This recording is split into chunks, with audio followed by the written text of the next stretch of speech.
Alright, now going to example 2, let's say you are given solve the absolute value of x plus 1 is less than 5. Now basically this is the absolute value where you have less than. So by using the definition, if you look at the definition just now, in the previous video, you will see that you will have absolute value of a less than b would become a is in between negative b and b.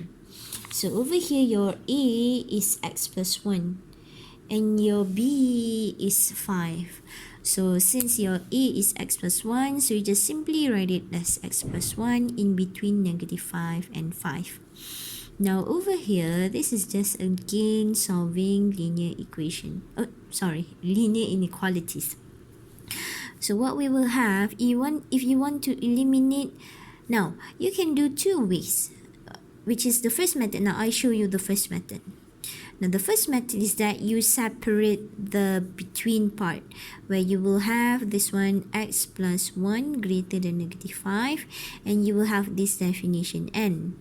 And then another one would be x plus 1 less than 5. Again, solving this, you will have x greater than negative 5 minus 1, which give you x greater than negative 6. And this would be x less than 5 minus 1, x would be less than 4. Now, for this particular part where you separate two parts, you have two answers. Now, for having two answers, you must always combine your answer. Don't just leave it here.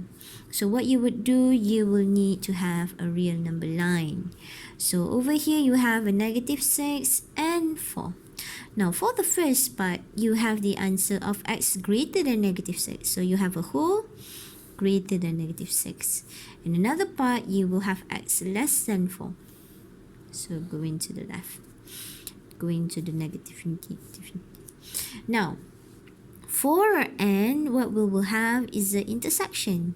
So between the two parts, you will need to find the intersection. So the part that it is intersect is only in between negative 6 until 4. Okay, now then you will get your final answer, such that x would belong to negative 6 open bracket since exclude until 4. Okay, now this is the first method. Another method is that instead of you separate two parts, you can actually just simplify straight away x plus 1 in between negative 5 to 5. Now, what you would do is that, how do you want to eliminate the plus 1? So, if you want to eliminate plus 1, what you would do is minus 1. Since you want to minus 1, you have to minus 1 on all sides. So you will have minus 5 minus 1, and this will have plus 1 minus 1, and 5 minus 1. Then this one will give you negative 6 x, and this will be 4. So if you see this answer, it's the same answer as what we have on top of this.